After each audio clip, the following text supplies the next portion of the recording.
Story number 1: Prescription Error. I picked up my phone at 9:28 and checked the pharmacy app. My anxiety medication was ready. I'd been out of it for 2 days and could feel the difference. That tight, electric feeling in my chest that makes you aware of every breath. The rain was coming down hard, the kind that sounds like someone throwing gravel at the windshield. But the 24-hour pharmacy was only 10 minutes away. I told myself it was fine. I told myself a lot of things that night. The parking lot had maybe 3 other cars when I pulled in. I remember noticing that. It was a Tuesday at 9:30 in the evening, so I guess it made sense. But there was something about the emptiness that made me sit in my car for a moment before getting out. The pharmacy itself was bright and fluorescent and normal. A woman was browsing the greeting cards. An older man stood by the cold medicine. Everything was fine. I walked to the counter and gave the pharmacist my name. He was thin, maybe early 40s, wearing glasses and a white coat. I didn't recognize him. The regular pharmacist, Marcus, had been there for years. I'd talked to him about my divorce last month while he was filling my prescription. This wasn't Marcus. The man looked at his computer, then looked at me. He said, "Ammons, Chen, there's a privacy issue with your prescription we need to discuss. Can you come to the consultation room?" I felt that tightness in my chest spike. Privacy issue. Insurance problem, probably. Or maybe my dosage needed adjustment. My ex-husband had been listed as an emergency contact for years, and I'd only updated it last month. Maybe there was paperwork. I nodded and followed him toward the back. The consultation room was small, maybe 8 by 10, with a desk and 2 chairs, and a small window that looked out onto the pharmacy floor. No windows to the outside. The overhead lights were bright and humming. He gestured for me to sit in the chair across from the desk, and I did. The smell hit me then. Hand sanitizer, which made sense, but underneath it something else.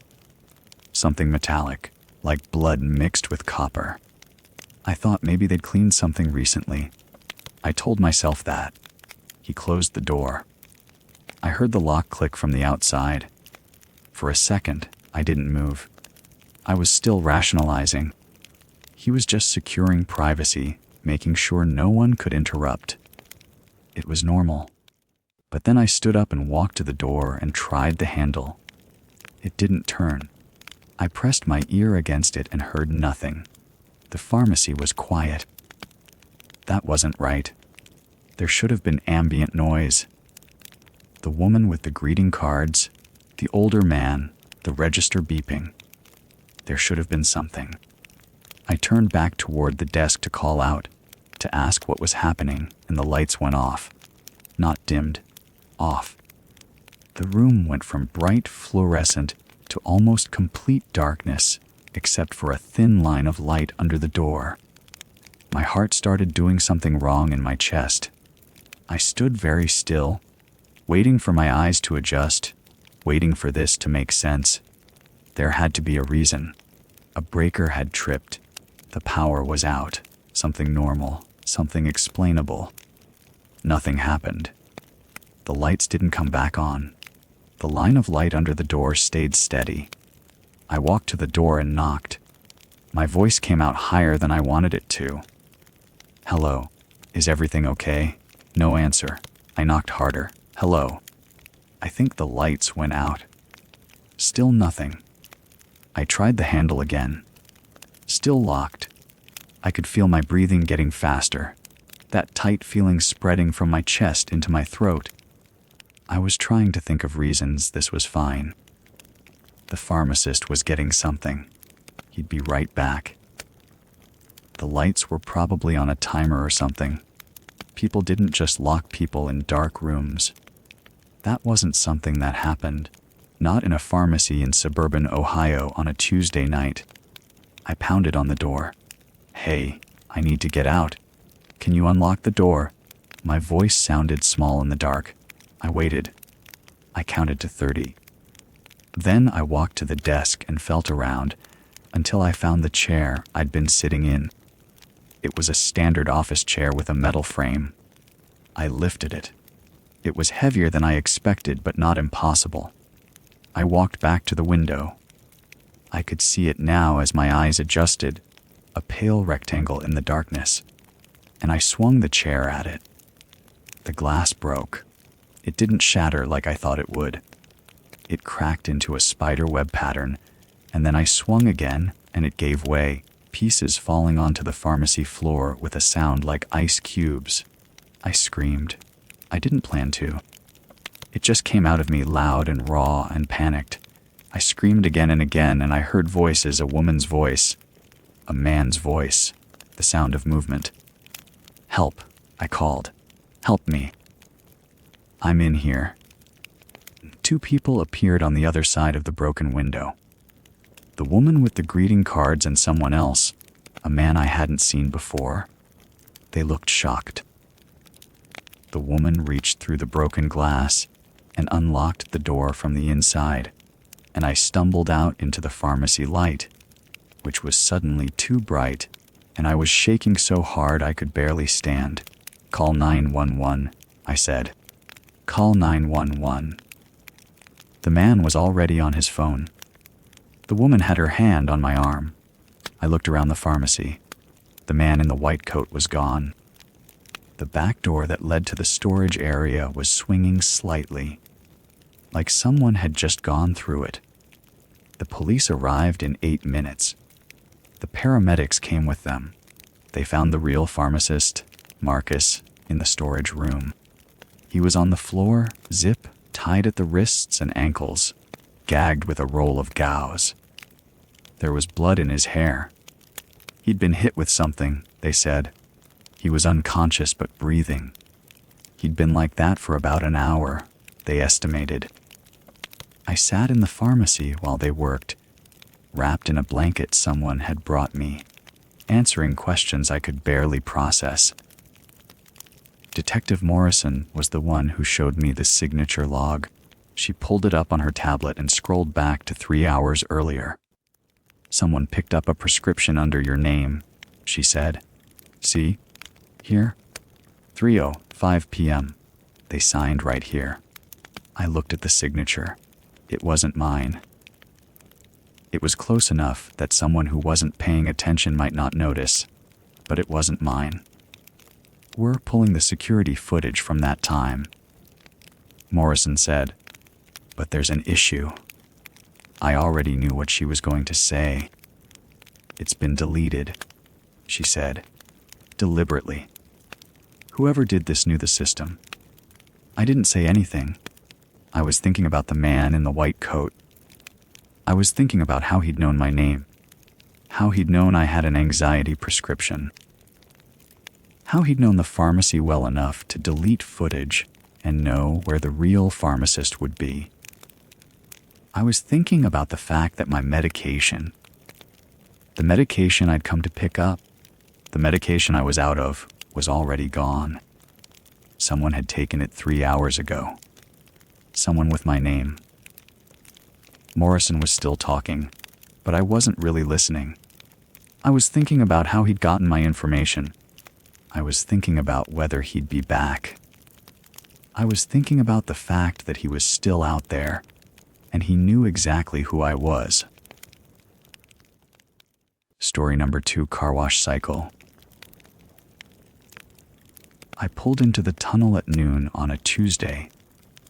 The sun was brutal that day, one of those Arizona afternoons where the asphalt shimmers and your skin feels like it's shrinking. I'd grabbed lunch at the strip mall and decided my car needed a wash before the drive back to the office. The car wash was empty except for me. Just the automated kind. No attendant visible, just the ticket machine and the red sensor line you drive across to start the cycle. I pulled up to the entrance and fed my card into the slot. The machine whirred and printed a receipt. I drove forward slowly, watching the garage door lower behind me. The tunnel was narrow, maybe just wide enough for my sedan. The walls were concrete, streaked with old soap residue and tire marks. I closed my windows and turned up the air conditioning. The brushes started immediately. Soft, rotating cylinders that made a low humming sound as they approached from both sides. I've done this 100 times. It's always the same. The brushes make contact, the car rocks slightly, and you sit there in the dim light while the machinery does its work. This time, I watched the suds build up on my windshield, turning the world outside into a blur of white and shadow. The radio was playing something I wasn't really listening to. I was thinking about a claim I needed to review when I got back. A kitchen fire in temp. Probably arson, but I'd need to check the electrical work first. Then everything stopped. The brushes froze mid-rotation. The humming died. The lights inside the tunnel stayed on, those fluorescent strips overhead, but the machinery was completely silent. I waited. Maybe a sensor issue. Maybe the water pump had a hiccup. These things happen. I sat there with my engine idling, the air conditioning still running, and I watched the foam slowly slide down my windshield in thick, soapy rivulets. 3 minutes passed, then 5. I thought about honking. I didn't. Instead, I waited some more. The heat was building inside the car even with the AC on. The foam was blocking everything now. I could see vague shapes through the rear window. The tunnel behind me, the entrance, the world outside. But it was all reduced to shadows and diffused light. I rolled down my window a crack, thinking maybe I'd call out, see if anyone was there. That's when I saw the silhouettes. They were moving down the tunnel from the back exit, the one where the cars come out after the rinse cycle. 2 figures, walking slowly toward my car. I could only see them through the foam-coated rear window, just dark shapes against the lighter backdrop of the tunnel. They moved with a kind of deliberate pace, not hurrying, not casual, just moving forward with purpose. I rolled my window back up. My first thought was that they were employees, coming to reset the cycle or check on something. That made sense. That was the rational explanation. But something in the way they moved, the slowness, the direction, made my chest tighten. I watched them approach. One of them was taller. The other was carrying something. I couldn't see what. The taller one reached my driver window and tapped on it. 3 taps. Rhythmic. Deliberate. I didn't respond.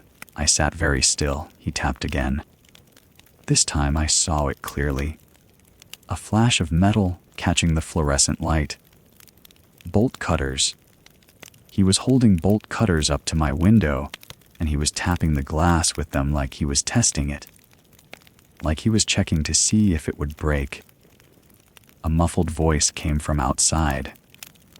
I couldn't hear the words clearly through the window and the foam, but I heard the tone. The other figure was saying something, and the one with the cutters responded. I caught fragments. Make it quick. And, before anyone, and something about notices. My hands were already moving. I didn't think about it. I just shifted into reverse and pressed the accelerator all the way down. The car lurched backward hard, and the foam curtains that hung between the tunnel sections came at me like a wall. I hit them at full speed, and they tore away, plastic strips and hanging fabric whipping across my windshield and hood. Behind me, I heard a shout. I didn't look. I just kept accelerating backward. And then my rear bumper hit something solid. The wooden barrier at the entrance. And it cracked and splintered and gave way. I was out of the tunnel. The parking lot was bright and hot and real. I threw the car into drive and didn't stop until I reached the gas station across the street. My hands were shaking so badly I could barely grip the steering wheel. I called 9, One from inside the gas station, standing near the counter, watching the car wash entrance across the street. The dispatcher was calm. She kept me on the line. Police arrived in maybe 8 minutes. I watched them pull into the car wash parking lot, lights off, moving slowly. They found the actual attendant in the equipment room behind the machinery. He was zip, tied to a pipe, unconscious but breathing, alive.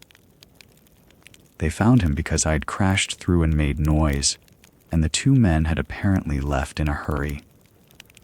They didn't find them. They were gone by the time the police arrived. The detective who interviewed me was a woman named Reeves. She was professional, methodical. She asked me to describe the men, the tools, everything I'd heard. I told her what I could. She nodded and made notes. And then she said something that made my stomach drop. "We pulled the security footage," she said. "The system shows the car wash running normally until about 11:55. Then the video cuts out, completely erased, from 11:55 until 12:20. No recording of anyone entering, no recording of your car, nothing." I didn't say anything. "Whoever did this knew how to access the system," she said. "They knew the layout. They knew the attendant's schedule." She paused. "They were waiting for someone. We don't know if they were waiting for you specifically, or if they were just waiting for the right opportunity." I drove home that afternoon. The car still had soap suds on it, dried white streaks across the paint. I didn't go back to the office. I called in and said I wasn't feeling well, which was true. I spent the evening sitting in my living room with the doors locked, and I didn't sleep. The police never found them. The case is still open. I know because I checked twice. They have no leads, no footage, no witnesses except me. Sometimes I drive past that car wash. It's still there, still operating. The entrance barrier has been replaced. Everything looks normal, but I don't go back. And every time I see an automated car wash now, I feel that tunnel closing around me again, and I think about how easy it would be to trap someone in a place like that. How easy it would be to cut through glass. How easy it would be to make someone disappear if you knew the right way to do it. I still don't know what they wanted.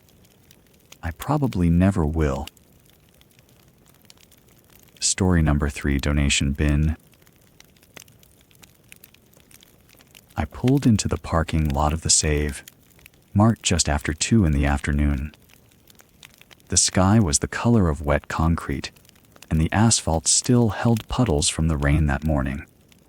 I'd been meaning to drop off those donation bags for weeks.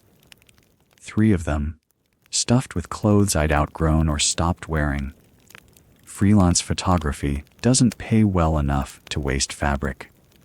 The donation bin sat at the far corner of the lot, one of those metal boxes with a hing door on top. I'd used it before. I parked close, grabbed the first bag from my back seat, and walked over. The metal was cold when I pulled the door open. I could smell something inside. Not unpleasant, just the smell of fabric and dust, and the particular staleness of enclosed spaces. I lifted the bag and pushed it through the opening. It dropped with a soft thud. That's when I heard the thumping. It came from deeper inside the bin, muffled but distinct. A rhythmic sound, like something hitting metal from the inside. Thump, thump. Pause, then again. I stood there for a moment, listening. An animal, I thought. Something had crawled in last night looking for warmth or shelter and gotten trapped. Raccoon, maybe, or a cat. I've seen that happen before. They squeeze through gaps and then can't find their way back out. I knocked on the side of the bin. "Hey," I called out, keeping my voice steady. "Come on, there's an opening." Come toward my voice. The thumping stopped. I waited. Nothing. I knocked again, harder this time. "Come on, buddy.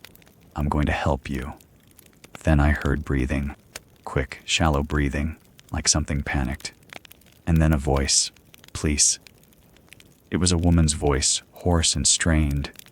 Please call the police. Please call.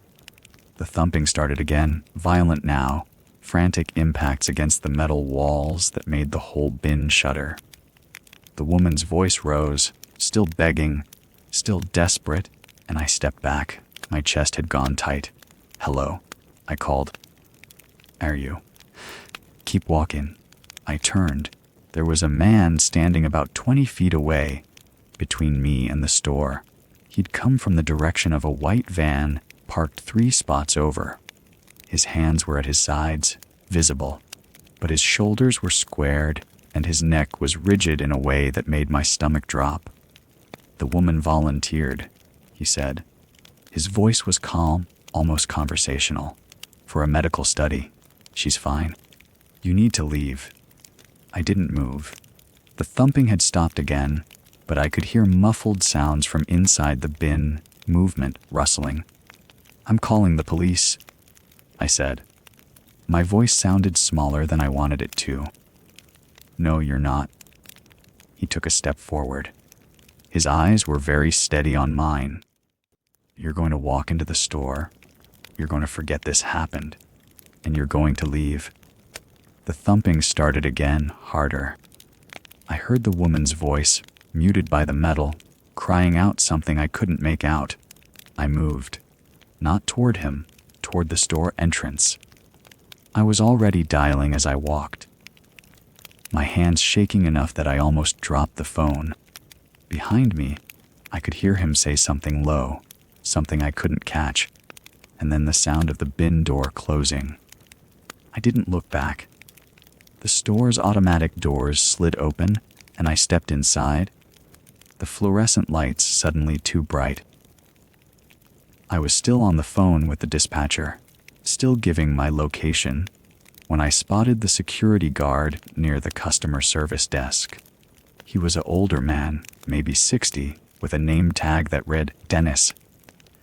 There's someone in the donation bin, I told him, my words tumbling out too fast. There's a woman in there. There's a man outside. I think. I don't know what's happening, but Dennis moved fast. He didn't ask questions. He just walked with me to the front windows and looked out at the parking lot. The white van was still there. The man was standing near it, smoking a cigarette, looking at his phone like nothing had happened. Police are on the way, I said. I was still holding my phone. They said 3 minutes. Dennis nodded and walked outside. I watched through the glass as he approached the man, who didn't move, didn't react, just stood there smoking and waiting. The police cars arrived in 4 minutes, not 3. 2 of them. The officers went straight to the donation bin and opened it while the man in the parking lot was being questioned by another officer. I watched from inside the store, my hands still trembling. The bin was empty. I saw the officers look at each other, confused. One of them reached inside, felt around, empty. But then I saw them looking at something on the ground, the asphalt beneath the bin. They were pointing. One of them bent down and picked something up, a cigarette butt. Then another. They found 7 of them scattered in a small radius, all fresh, all recently smoked.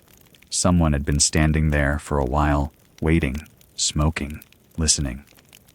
The man they'd been questioning was released. There was no evidence of anything. No woman. No crime. The officers came inside and took my statement, and I told them everything. The voice, the thumping, the man's words. They wrote it all down with expressions I couldn't read. Could it have been a recording? One of them asked. Some kind of prank. I didn't answer because I didn't know. The voice had sounded real. The desperation had sounded real. But I also knew how easy it was to make things sound real if you had the right equipment, the right timing. They found nothing else. No evidence of anyone in the bin. No sign of struggle. Just those cigarette butts and the lingering warmth inside the metal box. A warmth that suggested someone had been crouched in there, or standing very close to it, for hours. I never finished my shopping that day. I drove home instead and sat in my apartment with all the lights on, my phone on the table in front of me, trying to convince myself that I'd misunderstood, that there was a simple explanation. But I keep thinking about that warmth inside the bin, about how long someone would have to wait in a parking lot, smoking cigarettes, for a person like me to come along, about how the man had known exactly what to say to make me leave. I think about it every time I drive past that store now, which I try not to do. And I wonder if that woman's voice was real, or if I was the one being tested. If I was the one being measured for something. I still don't know which possibility frightens me.